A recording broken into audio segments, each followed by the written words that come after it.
नाजरीन, जंग फोरम के साथ मैं हूँ इफ्तिखार कैसर।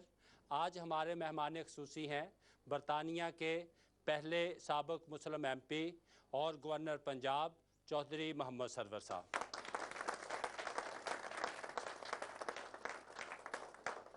सरवर साहब, मैं आपका बहुत मशकूर हूँ। मैं आज ज़्यादा सवाल नहीं करूँगा, सिर्फ एक ही करूँगा कि अब आप गवर्नर की हैसियत से दोबारा यहाँ पे आए हैं और आप ने नेशनलिटी वापस कर दी थी, तो आपको क्या वीज़ा लेना पड़ा या वीज़े के बगैर फिर इजाज़त मिल गई? मैं जी सबसे पहले तो जंग फोरम का बहुत मशकूर हूँ कि उन्होंने आज मुझे यहाँ पर मदऊ किया और मुझे मौका फ़राहम किया कि मैं अपने भाई और दोस्त और जो मेरे साथी रहे हैं उनसे बात भी कर सकूं। और जंग फोरम का मैं इसलिए भी शुक्रिया अदा करना चाहता हूं कि इससे मेरा बहुत पुराना ताल्लुक़ है।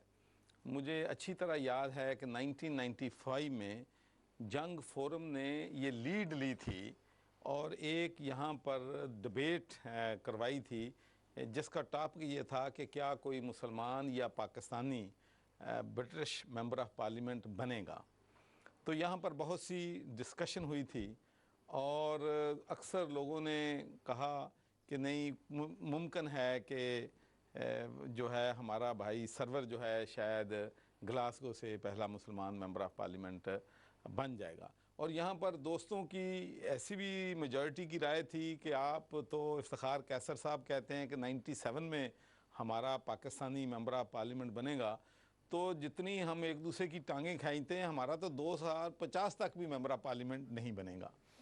तो आपको याद है कि आपने अगले दिन लीड भी लगा दी थी कि मोहम्मद सरवर बनेंगे, तो उससे मैं और ज़्यादा मोटिवेट हो गया और प्रेशर में आ गया। इस दफ़ा हर सूरत में एक मुसलमान MP बनेगा और वो पहला MP चौधरी मोहम्मद सरवर होंगे। जी, तो उसने आपने मुझे अंडर प्रेशर कर दिया, तो मैंने और भी वहाँ पर जाकर ज़्यादा मेहनत की ताकि आपकी तवक्कात जो हैं उस पर पूरा उतरूँ।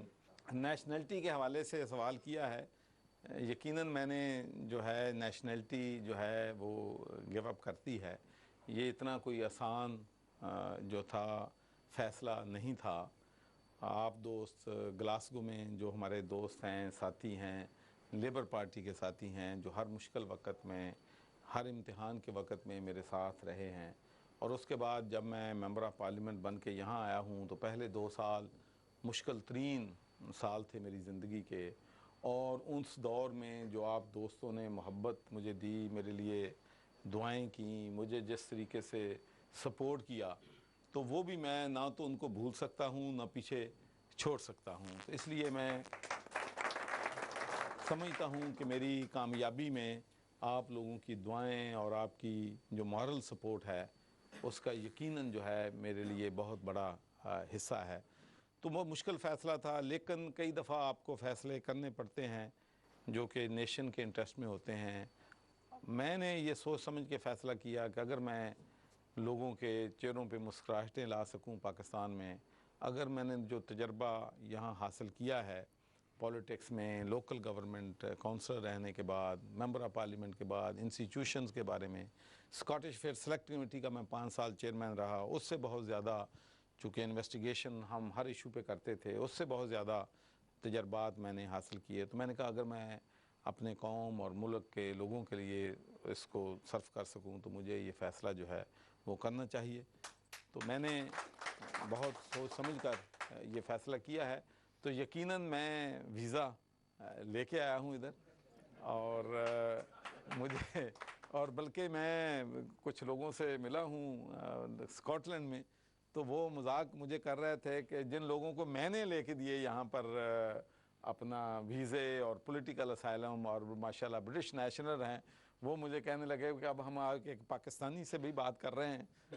तो बहरहाल ये बस दुआ करें कि अल्लाह ताला कोई काम ले ले बस। अब हमारे लिए क्या मशवरा, हम भी नेशनलिटी छोड़ के आ जाएंगे, अभी यही इंतज़ार करेंगे? देखें जी, मेरा मशवरा तो ये है कि ओवरसीज़ पाकिस्तानी जो हैं हमारी कौम का, हमारे मुल्क का बहुत अजीम सरमाया है, और हर मुसीबत के वक़्त में, चाहे वो ज़लज़ला पाकिस्तान में आ जाए, चाहे सैलाब आ जाए, पाकिस्तानी जो कम्युनिटी है जो बरतानिया में रहती है, यूरोप में रहती है, हमेशा मुश्किल वक़्त में इन्होंने अपने भाइयों को हमेशा मदद की है, और शायद ही मैं समझता हूँ कि कोई और कौम दुनिया में होगी जो अपने मुल्क से, अपनी मदरलैंड से इतना प्यार करती हो, वहाँ के लोगों से इतना प्यार करती हो। और इन हालात में कि जब आप प्यार करते हैं, हम आपकी ज़मीनों पे कब्ज़ा करते हैं, तो प्यार के एवज़ हम आपको रिवार्ड भी ये दे रहे हैं कि वहाँ पर मुश्किलात जो हैं ओवरसीज़ पाकिस्तानियों की बेशुमार हैं, लेकिन फिर भी आप लोगों ने अपनी मोहब्बत जो है नहीं छोड़ी है। जो भी आपका टैलेंट है, एजुकेशन में हमारे माशाल्लाह लोग बहुत आगे हैं, लोकल गवर्नमेंट का लोगों के पास बहुत वसी तजर्बा है, पुलिस के मामलात में हमारे लोगों के बहुत जो ओवरसीज़ पाकिस्तानीज़ हैं, आईटी में हैं, तो जो भी आपने यहाँ पे गेन किया है, अगर उन चीज़ों को आप पाकिस्तान के लोगों की मदद के लिए अगर इस्तेमाल कर सकते हैं तो ज़रूर करें। लेकिन ये मैं मशवरा नहीं देता कि सब नेशनलिटी छोड़ के उधर आ जाएं और फिर 6 महीने के बाद मुझे गालियाँ दें कि नेशनलिटी छुड़वाई थी। Thank you. अब कौन सा आप सवाल करना? अच्छा, आप करना चाहते? चलिए, ये ऑलवेज लेडीज़ फर्स्ट। तो मैं अस्सलाम वालेकुम चौधरी सर साहब, मेरा नाम मिसी चौधरी है। कब तक ओवरसीज़ या ब्रिटिश पाकिस्तानी अपनी नेशनैलिटी छोड़कर पाकिस्तान जाएंगे? क्योंकि पाकिस्तानी लोग आप वहाँ रहते हैं, पाकिस्तानी लोग क्यों इसको इतनी ही बुरी बात समझते हैं कि जो ब्रिटिश नेशनल होगा यहाँ किसी चीज़ में वो पार्टिसिपेट नहीं कर सकता? नंबर 1। नंबर 2, पाकिस्तान में जो इस वक्त एनर्जी क्राइसिस हैं, क्या आप एक सवाल ही प्लीज, एक नहीं, एक ही सिर्फ करना बस, एनर्जी क्राइसिस है, वो काबू पा लेंगे? चलो, थैंक यू। Thank you. आपने एक बहन बहुत अहम सवाल उठाया है, तो मैं एक बात तो ये कहना चाहता हूँ कि जो भी हमारे पाकिस्तानी हैं, चाहे वो पाकिस्तान में रहते हैं, चाहे पाकिस्तान के बाहर रहते हैं, उनकी हुब्बल वतनी जो है किसी को हक नहीं पहुँचता कि उस पर शक करे। तो जो ड्यूअल नेशनल के बारे में एक वहाँ पर तासर दिया गया है, और जिन क्वार्टर से भी मिला है, शायद आपको नहीं अंदाज़ा होगा कि जब मैंने ये जॉब मुझे ऑफ़र हुआ था तो वहाँ पर ड्यूअल नेशनलिटी का इम्पोर्टेड गवर्नर आ गए हैं जी। तो एक ऐसा शोर था वहाँ पे कि उसमें भी मैं ये समझता हूँ कि अगर लोगों की मोहब्बत, आप लोगों ने भरपूर सपोर्ट किया, हमारी मीडिया जो हैं उनका भी मैं बहुत शुक्रिया अदा करना चाहता हूँ कि जितना भी हमारे ओवरसीज़ पाकिस्तानी मीडिया के लोग थे, उन्होंने भरपूर मेरी हर तरीके से सपोर्ट की और डिफेंड किया कि ओवरसीज़ पाकिस्तानियों को भी पाकिस्तान पे उतना ही हक है जितना पाकिस्तान में रहने वाले को है। तो इस मामले में इंशाल्लाह मुझे यकीन है कि किसी न किसी तरीके से लेजिस्लेशन होगा, इसलिए कि मैं समझता हूँ कि ओवरसीज़ पाकिस्तानी जो हैं पाकिस्तान का सरमाया है, और उनको अगर वहाँ आकर सियासत करनी है या यहाँ कर और अपने तजर्बा से मुल्क को फ़ायदा पहुँचाना है, तो हमें यकीनन वहाँ पर आप लोगों की जो एक्सपर्टीज़ हैं उनको इस्तेमाल करना चाहिए। ये एक बहुत बड़ी सितम ज़रीफ़ी की बात है, मैं ये कहूँगा कि जो लोग उस मुल्क को लूटते हैं और लूट खसूट करके फिर मुल्क में भी नहीं रखते, बाहर के मुल्कों में अपनी जायदादें बनाते हैं, बाहर के लोगों में बैंक बैलेंस बनाते हैं, वो तो मुहिब्बे वतन हैं। और जो ड्यूअल नेशनल लोग रखते हैं, जो अपनी पूंजी है पाकिस्तान भेजते हैं, जब आफत आती है तो पैसे पाकिस्तान भेजते हैं, तो वो मुहिब्बे वतन नहीं है। तो ये एक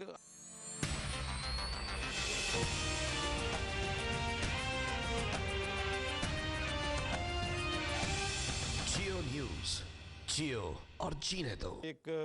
वहाँ पर एक किसी सोची समझी साजिश के तहत ओवरसीज़ पाकिस्तानियों को पाकिस्तान से दूर करने के लिए मैं समझता हूँ कि ये एक साजिश का हिस्सा है। हमें ओवरसीज़ पाकिस्तानियों को इंशाल्लाह वो रिस्पेक्ट जो डिज़र्व करते हैं देंगे। मेरे दरवाज़े जो हैं गवर्नर हाउस के तमाम जो हमारे ओवरसीज़ पाकिस्तानी भाई हैं उनके लिए खुले हैं। और मैं आपको ये बताना चाहता हूँ कि ये कितनी बदकिस्मती की बात है कि इवन एक टॉक शो पे ये कहा जा रहा था कि जी अपने इतने बाहर के लोग जो हैं, मेरी जब ओथ सेरेमनी थी तो माशाल्लाह 100 से ज़्यादा हमारे 110 गैर मुल्की और वहाँ पर जो 110 गैर कहा मुल्की कि 110 गैर मुल्की सरवर साहब की ओथ टेकिंग सेरेमनी में आए हैं, तो आप अंदाज़ा लगा सकते हैं कि मेरे लिए कितनी मुश्किलात वहाँ पर होंगी। लेकिन हमें ये साबित करना है कि हमें डिटर्मिनेशन है और उनको मैंने मैसेज दे दिया था पहले ही कि मोहम्मद सरवर की ज़िंदगी में यू टर्न नहीं है। मैं अब आ गया हूँ तो मैंने इधर ही रहना है और यहीं इंशाल्लाह खिदमत करूँगा और 2-4 आर्टिकल लिखने वालों के डर से भागूंगा नहीं। थैंक यू जी। जी अस्सलाम वालेकुम, मेरा नाम ब्लैक खोकर है। मैं इंटरनेशनल एनजीओ मुस्लिम एड में बतौर कम्युनिटी लिएजन ऑफिसर काम करता हूँ। आपसे सवाल ये है कि हमें आपसे बहुत उम्मीद है, इसलिए कि आप पाकिस्तानी डायस्पोरा को रिप्रेजेंट करते हैं। आपने ग्राउंड लेवल से लेकर ग्रास रूट लेवल से लेकर माशाल्लाह अल्लाह ताला ने आपको इज़्ज़त दी है, आप यहाँ तक पहुँचे हैं। आप आज मैं स्टेटमेंट आपको पढ़ रहा था कि लोगों के हालात सुनकर आपको रोना आता है। This is the statement you gave in the paper, I read today. अच्छा, अगर आपकी ये हालत है और साहब का सदर साहब जो कह रहे हैं कि सिक्योरिटी जो है मेरे लिए काफ़ी नहीं है, उसकी अपनी सिक्योरिटी गवर्नमेंट की तरफ से और उसकी प्राइवेट सिक्योरिटी, जिस मुल्क में एक सबका सदर वो महफूज ना हो, आप ये बताएं हमारे क्या चांसेस हैं वहाँ पर। Thank you. हाँ जी, मैं आपका बहुत मशकूर हूँ कि आपने जो सवाल किया है, और मैं आपको दोस्तों को ये भी बताना चाहता हूँ कि मैंने वहाँ पर एक माशाल्लाह जो बच्चे हैं हमारे स्कूलों में, आप अंदाज़ा करें कि इतने साल हो गए हैं हमें आज़ाद हुए, अभी तक हम अपनी नेशन को साफ़ पानी पीने का मुहैया नहीं कर सके। हमारे अक्सरियत बच्चे जो हैं स्कूलों में गंदा पानी पीते हैं। आप अंदाज़ा करें कि अगर आप पेरेंट हैं और आपको मालूम है कि मेरा बच्चा गंदा पानी पी रहा है जिससे उसको कॉलरा भी होगा, टाइफाइड भी होगा, हेपेटाइटिस होगा, तो आप पे क्या गुजरती होगी। और मैंने फिर ये सोच के कि यहाँ बच्चों को हमें क्लीन वाटर देना है, तो उसके लिए एक कैंपेन लॉन्च की है कि क्लीन ड्रिंकिंग वाटर जो है हर बच्चे का बुनियादी हक है। मैं तो कहता हूँ कि हर शहरी का बुनियादी हक है। तो उसके लिए आपकी तंजीम ने सबसे पहले 2 मुस्लिम एड ने फैसलाबाद में माशाल्लाह पहले फ़िल्ट्रेशन प्लांट लगवा के दिए हैं, और भी जितने एनजीओज़ हैं मैं उनका भी शुक्रिया अदा करता हूँ कि वो सारे एनजीओज़ जो हैं हम उनके साथ मिलकर काम कर रहे हैं। तो यहाँ तक सिक्योरिटी इश्यूज़ का आपने बताया है, यकीनन वहाँ पर सिक्योरिटी इश्यूज़ जो हैं वो बहुत हालात मुश्किल हैं। किसी भी मसलन मैं आपको सच्ची बात बताता हूँ कि सबसे जो मुझे चीज़ जो है मैं फ़ील कर रहा हूँ, जो मुझे जिसकी कमी शिद्दत से महसूस हो रही है कि मैं कॉमनर हूँ। मैं आम गाड़ी में सफ़र करना चाहता हूँ, मैं अंडरग्राउंड में यहाँ पे सफ़र करता था। मेरा जी चाहता था जब से आया हूँ कि एक दिन तो यार टैक्सी में बैठ के थोड़ा सा सफ़र कर लूँ। हर आदमी की एक ख्वाहिशात होती हैं। मेरी ख्वाहिशात में ये नहीं है कि प्रोटोकॉल हो, मेरे आगे गाड़ियाँ लगी हुई, मेरे पीछे गाड़ियाँ हों, पुलिस वाले हों। मैं समझता हूँ कि ये मेरी आज़ादी जो है वो उसमें कमी आ गई है, नफ़ी आ गई। लेकिन बदकिस्मती से जब मैं अपने सिक्योरिटी स्टाफ से बात करता हूँ, वो कहते हैं कि नहीं जी, ये आपका नहीं है, ये जो ओहदा है आपका, उसके साथ ये ख़तरात जो हैं लाहक हैं, आप सिक्योरिटी के बगैर वहाँ से निकल नहीं सकते। तो मैं आप देख लें कि आज से 30 साल पहले, 40 साल पहले यहाँ से अंग्रेज़ मैं देखता था ओपनली चले फिरते थे, वो इस्लामाबाद की सड़कों पर देखता था। यहाँ से खातून जो हैं, अंग्रेज़ खातून वहाँ जाती थीं अफ़गानिस्तान में, वहाँ पर जो सारे कदीमा की चीज़ें हैं उनको देखती थीं, वो कोई उनको फ़िक्र नहीं होती थी, वो वहाँ पर फ्रीली घूम सकते थे। जब हम पाकिस्तान से आए थे तो माल रोड के ऊपर मिनी स्कर्ट पहनकर गोरियां और यूरोप की लड़कियां गई होती थी, कोई उनको खतरा नहीं होता था ना कि उसको। लेकिन अब बदकिस्मती से जो इंतहा पसंदी है, इनटॉलरेंस है, उसने हमारे मुल्क को इस हालत तक पहुंचा दिया है कि मुल्क का पंजाब का गवर्नर, पंजाब का चीफ मिनिस्टर, कोई मिनिस्टर एमएनए बग़ैर सिक्योरिटी के वो जुर्रत नहीं कर सकता कि कहीं पे जाए। तो ये एक ऐसे सिक्योरिटी के ख़तरात यकीनन लाहक हैं, और ख़ासकर जो मैं समझता हूँ कि नदामत है हमारे लिए। हम इस मुल्क में रहते हैं, मुसलमान यूरोप में मिनॉरिटी हैं, बरतानिया में मिनॉरिटी हैं, यूनाइटेड स्टेट्स में मिनॉरिटी हैं, ईसाई जो हैं वो पाकिस्तान में, हमारी क्रिश्चियन कम्युनिटी जो है वो वहाँ पे मिनॉरिटी हैं। तो वो मुल्क जिस कायद ने बनाया था, मोहम्मद अली जिन्ना ने, फाउंडर ऑफ पाकिस्तान ने, उसने बड़े वाज़ेह अल्फाज में पाकिस्तान बनने के बाद अरशाद फरमाया था कि आज ये मुल्क बन गया है, अब इसमें बसने वाले सारे लोग जो हैं वो पाकिस्तानी हैं। इक्वल पाकिस्तानी हैं। नाजरीन, प्रोग्राम का सिलसिला अभी जारी है, मिलते हैं एक ब्रेक के बाद।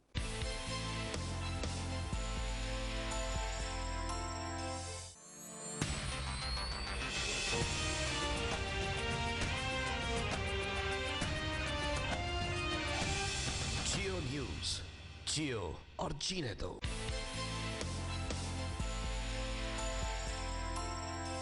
Welcome back. चलते हैं प्रोग्राम के बाकी हिस्से की तरफ। आप ब्रेक पर जाने से पहले सवाल करना चाह रहे हैं। अस्सलाम वालेकुम। मेरा सवाल ये था, इट्स नाइस नाम टू अपने सी मिसेस मेहर खान। मेरा एक सवाल ये है कि now you are there in that position, how would you promote and encourage Muslim Pakistani women to come and take part without having to fear being shot at the gunpoint, because that has been done in previously. Thank you. Thank you. उसमें जी पहली तो बात यह है कि हमें वहाँ पर रूल ऑफ लॉ लाना पड़ेगा, हमें लॉ एंड ऑर्डर की सिचुएशन जो है बेहतर जो है करना पड़ेगी। और मुझे यकीन है इंशाल्लाह कि पाकिस्तान मुस्लिम लीग नून पे लोगों ने एतमाद किया है, लोगों ने उनको वोट दिया है, तो हम लोग जो हैं मुल्क में अमन व अमान चाहते हैं और मुल्क में चाहते हैं कि बाहर के लोग जो हैं आके सरमायाकारी भी करें। अगर बाहर के लोगों ने सरमायाकारी करनी है तो वो उसी शर्त में करेंगे कि उनका सरमाया महफूज हो और उनकी जानो माल जो है वो महफूज हो। ड्यूअल नेशनलिटी की एक पाकिस्तान के कॉन्स्टिट्यूशन में कंडीशन है कि कोई भी जो ड्यूअल नेशनल है वो वहाँ पे पार्टी जो है वहाँ पे इलेक्शन नहीं लड़ सकता। तो जिस भी ओवरसीज़ पाकिस्तानी हमारी बहन ने बेटी ने वहाँ पर आना है तो ये नेशनलिटी जो है वो गिव अप उनको करनी पड़ेगी।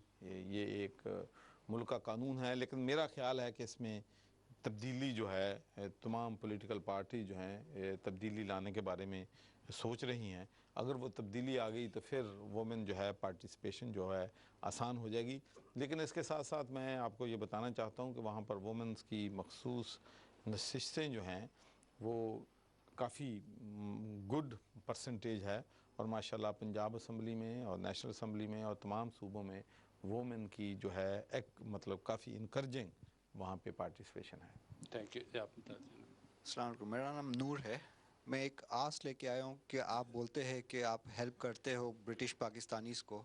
हम क्या कर सकते हैं वहाँ पर जो हमारे बाप दादाओं की ज़मीन कब्ज़ा की जाती है और हम यहाँ पर कुछ भी नहीं कर सकते। हम केस उधर लॉन्च तो कर दिए मगर वो आगे नहीं बढ़ती है सारी जिंदगी केस ही चलता रहता है। हाँ, बस यही केस चलता रहता है और एंड रिज़ल्ट क्या होता है, पैसे चले जाते हैं और फिर वो चीज़ वर्थलेस हो जाती है और हम आगे हमारे वो एक बाप ने जो चीज़ ली है वो हम यूटिलाइज ही नहीं कर सके। तो उसके बाद आप क्या कर सकते हो? थैंक यू जी बेटा, आपने बहुत अहम सवाल उठाया है और मैं समझता हूँ कि हर दूसरा तीसरा पाकिस्तानी जो है वो कब्ज़ा ग्रुप का विक्टिम है। और ये सब किसी भी आप फैमिली में चले जाएं तो उनकी एक ही कहानी है कि उन्होंने मकान ख़रीदा था, उस पर कब्ज़ा हो गया है। उन्होंने दुकान को लेके किराए पे दी थी, जिसको किराए पे दी है उस पर कब्ज़ा हो गया है। बल्कि बहुत सारे ऐसे तो खौफनाक किस्म के और परेशान कुन मामलात भी आए हैं कि जब मेरे पास बच्चे आते थे, जब मैं मेंबर ऑफ़ पार्लियामेंट था, कि हमारा वालिद साहब फौत हो गए हैं। हम वहाँ पर जब अपनी कोठी का कब्ज़ा लेने के लिए गए हैं तो हमें बताया गया कि आपका वालिद तो ये ज़मीन या ये कोठी बेच गया था।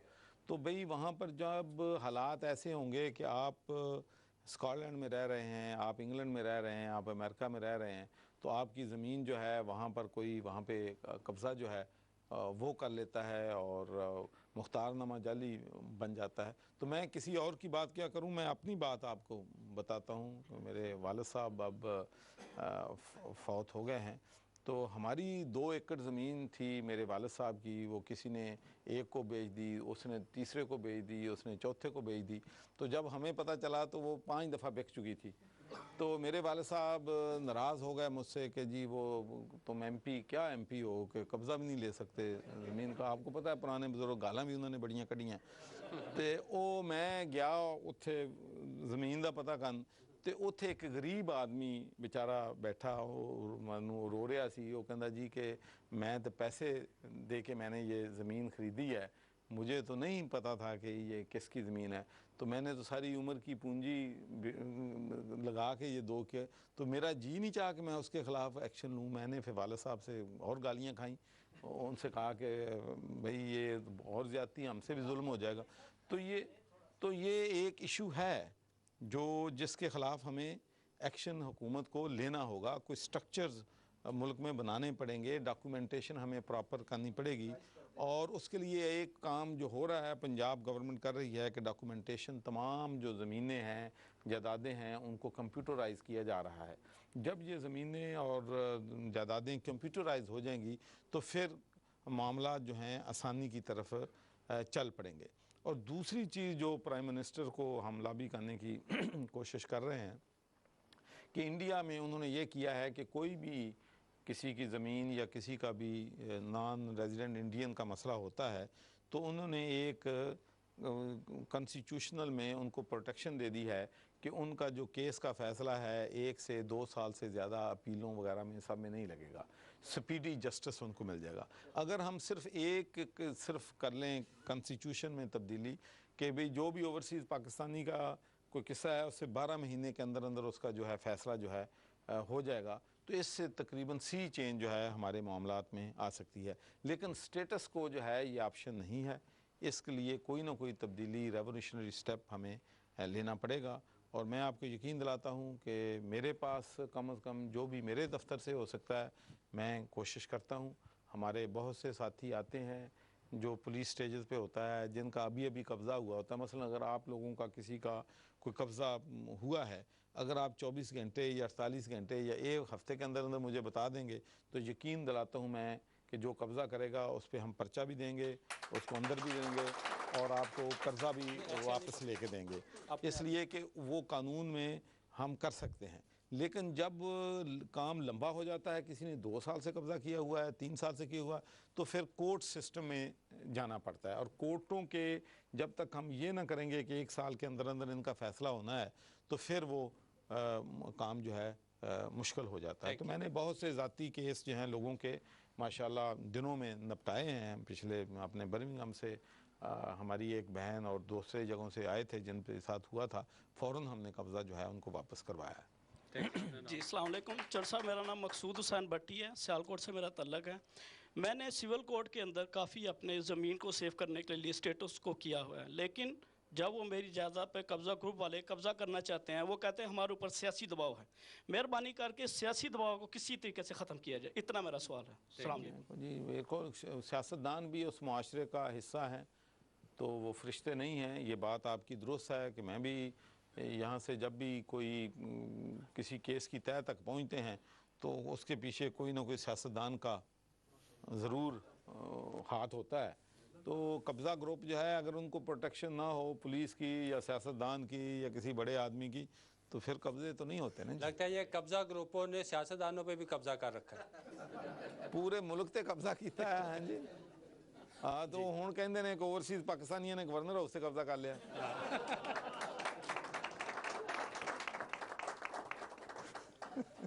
जी अस्सलाम वालेकुम, मेरा नाम असरार अहमद है।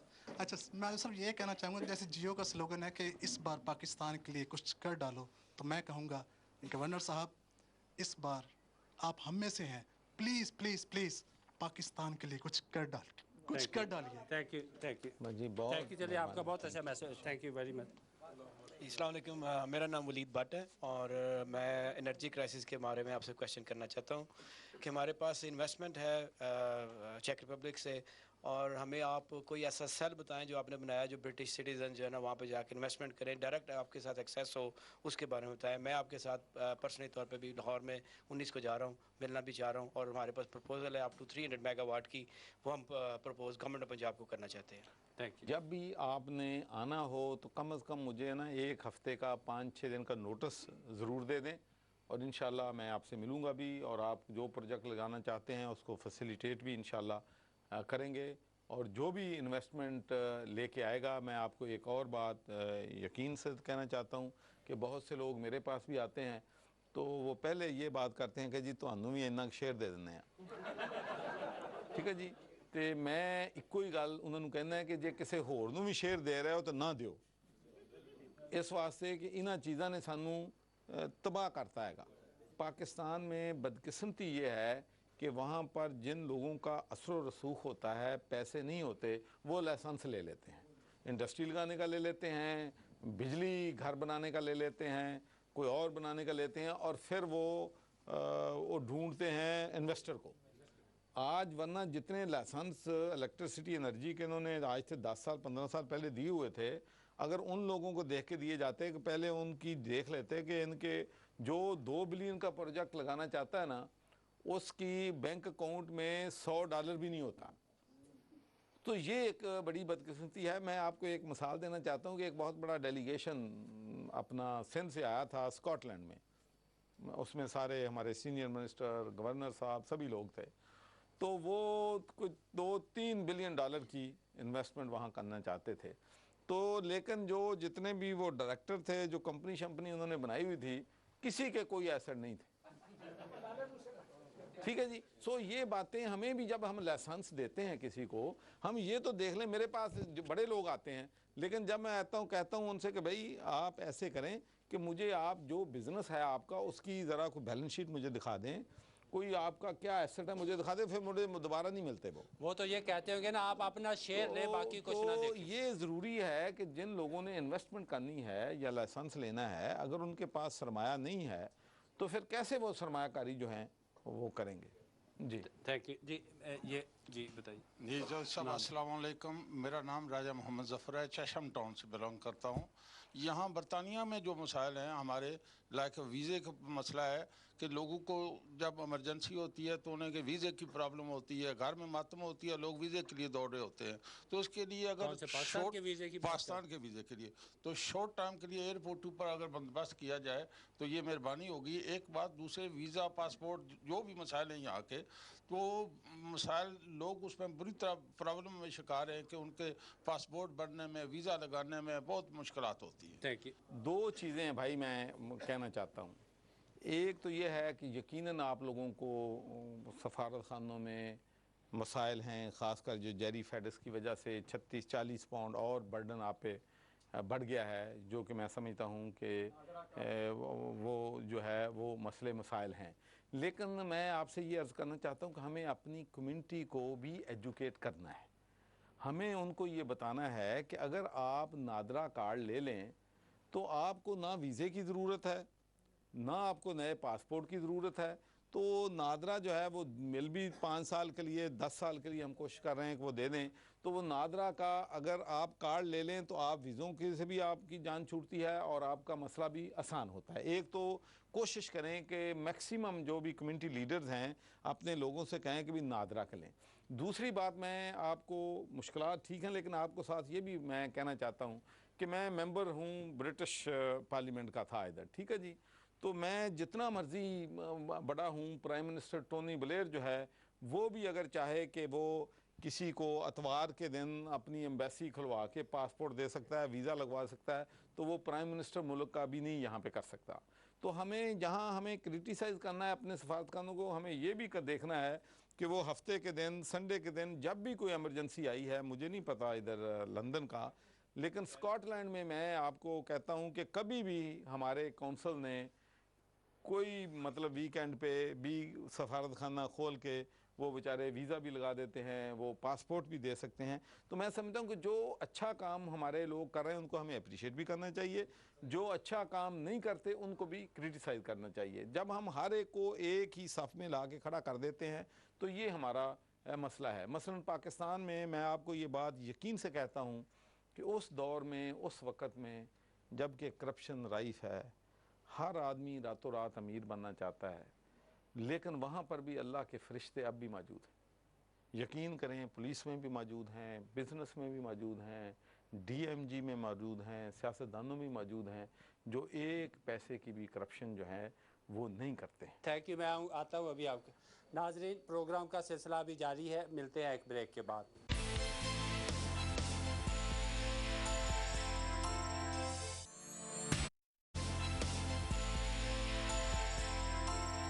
Welcome back. चलते हैं प्रोग्राम के बाकी हिस्से की तरफ। आप अब सवाल भी और जवाब बिल्कुल छोटे छोटे। जी अस्सलाम वालेकुम, मेरा नाम चौधरी शबीर वसन है।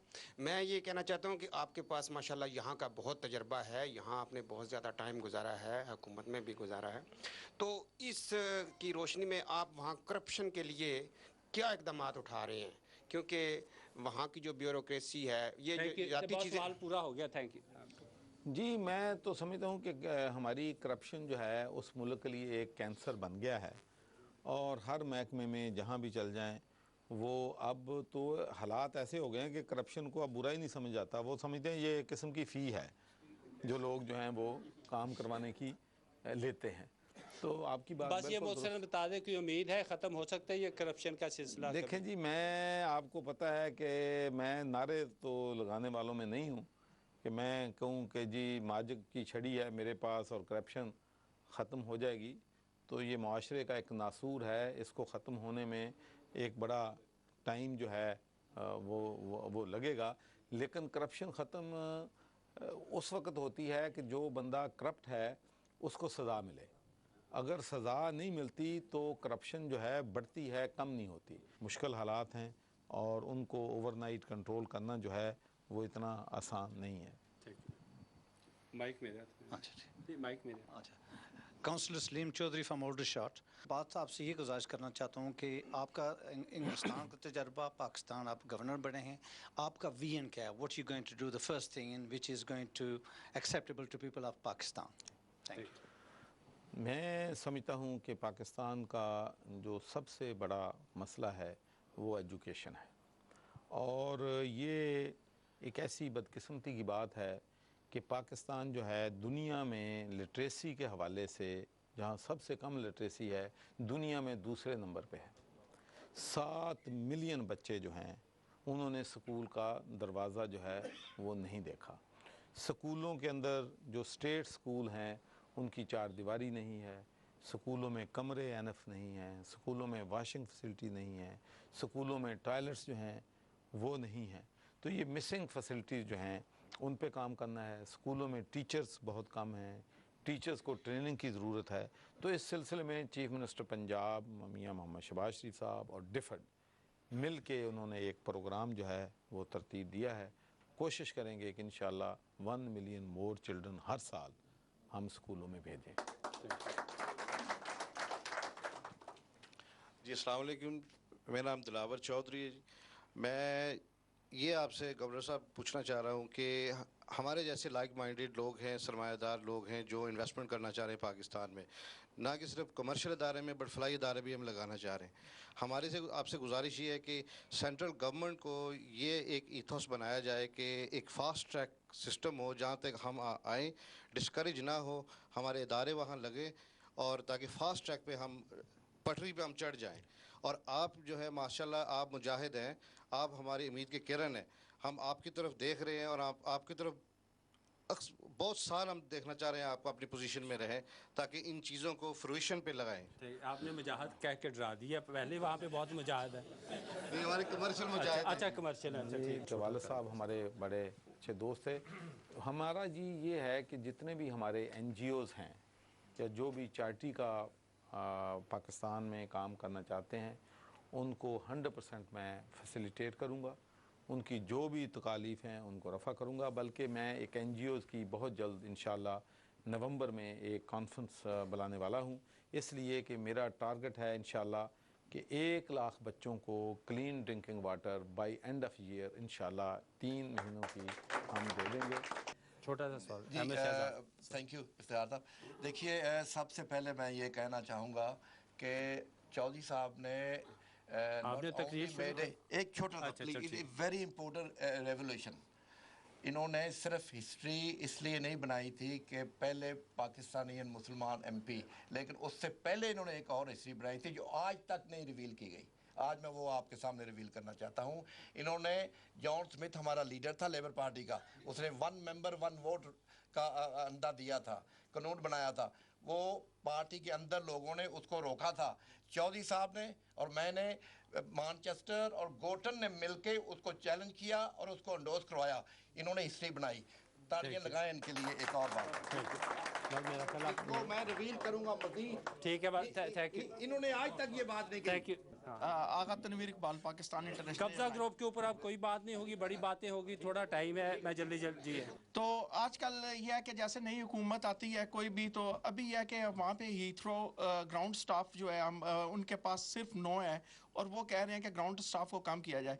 तो क्या आप समझते हैं कि अगर यहाँ से अगर 9 में से आधा स्टाफ कम कर दिया जाएगा तो पाकिस्तान इंटरनेशनल एयरलाइन जिससे वैसे ही लोगों की तो कवात कम है वो मज़ीद तरक्की करेगी?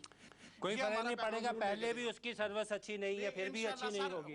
ये पाकिस्तानी इंटरनेशनल सर खूब से खूब तक सर्विस प्रोवाइड कर रही है और इंशाल्लाह आगे भी करेगी। Thank you. क्वेश्चन ले लें क्वेश्चन और ले लें। हाँ जी जी।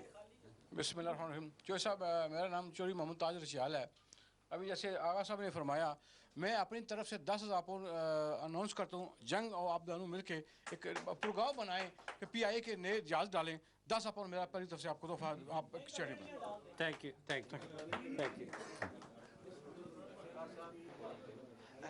अस्सलाम वालेकुम, मेरा नाम इम्तियाज़ अहमद है और मैं आपसे ये सवाल करना चाहता हूँ कि गवर्नमेंट ऑफ पंजाब जो है, जो पाकिस्तान में मंसूबे बनाती है, वो उसका जो बजट होता है वो बड़े शहरों के लिए तो होता है, लेकिन जो छोटे शहर हैं जिस तरह शकरगढ़ है या दूसरे जो हैं उनको नज़रअंदाज कर दिया जाता है, वो तालीमी मामलात में हो, सेहत तो ऐसा बड़े शहरों में बड़े वज़ीर रहते हैं। जवाब दे लूँ जी, 2 चीज़ें। एक तो अहमद शहजाद साहब ने जो 1 मेंबर 1 वोट की बात की है, वो मैं आपको बताता हूँ कि इस वक्त माशाल्लाह 6 हमारे पाकिस्तानी मुसलमान मेंबर ऑफ पार्लियामेंट हैं और मैं आपको ये बात यकीन से कहता हूँ कि अगर 1 मेंबर 1 वोट जॉन स्मिथ ना लेके आते तो मैं भी मेंबर ऑफ पार्लियामेंट नहीं बन सकता था, तो और किसी मुसलमान का तो क्या चांस था। वाकई वो एक बहुत बड़ी थी जिसमें हम सब लोगों ने इकट्ठे मिलकर मशदाद हमने कैंपेन चलाई थी कि 1 मेंबर 1 वोट होना चाहिए।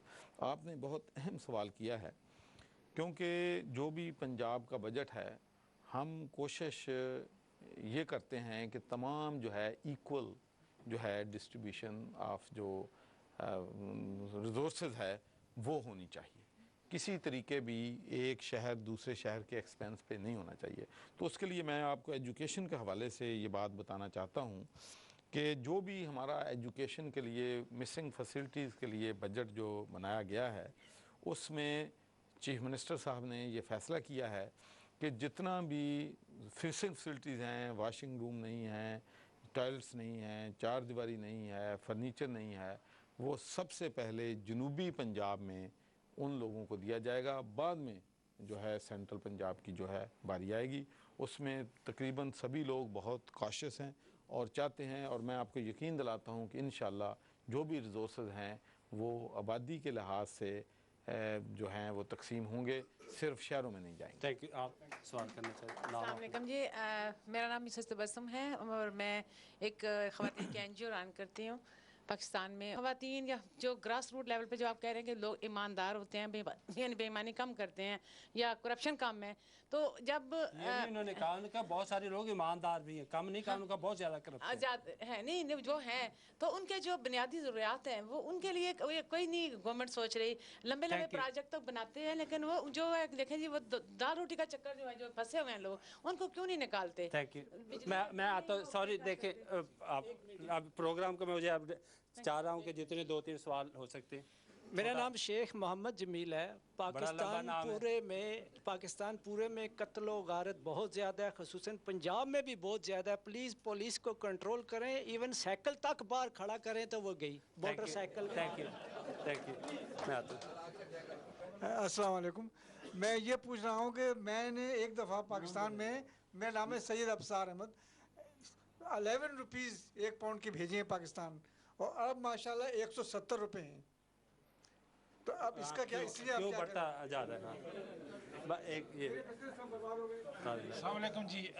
सरवर साहब, बड़ी देर के बाद आप हम जैसा कोई यहाँ पे गवर्नर ऑफ पंजाब लगा है, इंशाल्लाह बहुत सारी बातें होंगी। ये बताएं कि ये पाकिस्तान में ये जो वजारतें हैं ये क्यों नहीं पूरी हो रही? कानून, दफा, अमेरिका में आपने क्या वजीर बनना है तो आप नेशनलिटी छोड़ रहे हैं?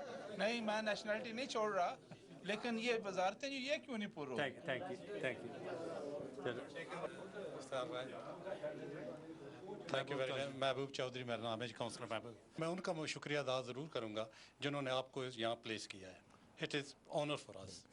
दूसरी ये बात है कि इलेक्शन से पहले प्राइम मिनिस्टर, चीफ मिनिस्टर सब ये कहते थे कि ओवरसीज़ पाकिस्तानियों की बड़ी कंट्रीब्यूशन है, कुछ है भी है, और हम जब भी इक़्तिदार में आएंगे तो इनके लिए ख़ुसूसन वन विंडो स्कीम का ऐलान करेंगे।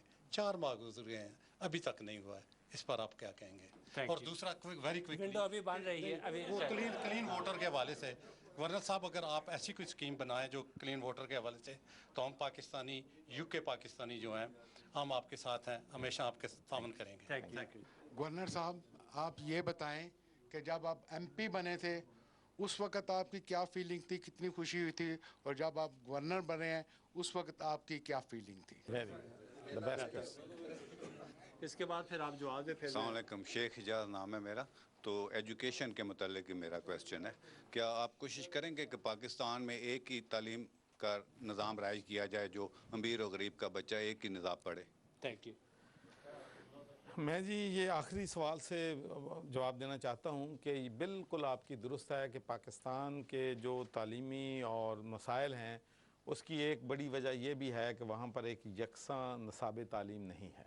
आखिर के ऊपर मैं ये दरख्वास्त करूँ, हमने PIA के ऊपर तनकीद का, लेकिन इनका स्टाफ की जो बात है वाकई सीरियसली वो आप कोशिश करें कि काम ना होने दें, ताकि स्टाफ बल्कि और बढ़ना चाहिए। ज़ाहिर है फिर अगर स्टाफ गिरेगा जी इफ्तिखार साहब जे ਤੁਹਾਡਾ ਮਸ਼ਵਰਾ ਹੁਣ ਹਰ ਗੱਲ PIA हमें इफ्तिखार भाई ना दे, आप जरूर भाई हर गल तो मैं ताड़ी बनवाने वास्ते नहीं करनी, ठीक है। मैं अर्ज करा कि सारी दुनिया दे विच जिहड़ा कतर एयरलाइन है उसके पास 150 से ज़्यादा एयरक्राफ्ट हैं, उनका स्टाफ 12,000 है। हमारे टोटल जो फंक्शनल एयरक्राफ्ट हैं 17 हैं और हमारे पास 26,000 स्टाफ है। तो फिर इनू इदां ही चलन दो। अच्छा चले, अब बात हो ही गई है, ये भी बता सरवर साहब, कतर की फ़्लाइट जो है वो जाए तो वो आधी होती है और मुनाफे में जा रही है, और PIA में जाओ तो भरी हुई होती है और वो नुकसान में जाती है।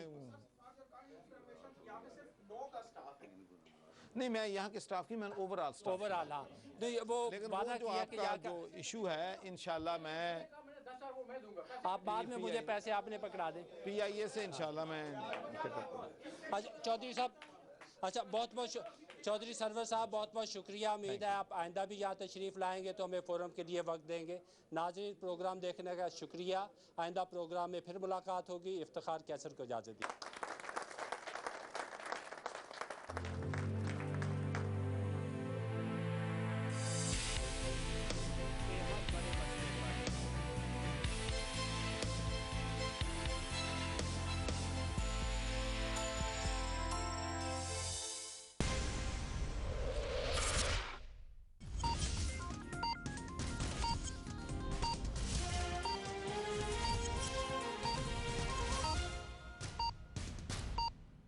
Geo News.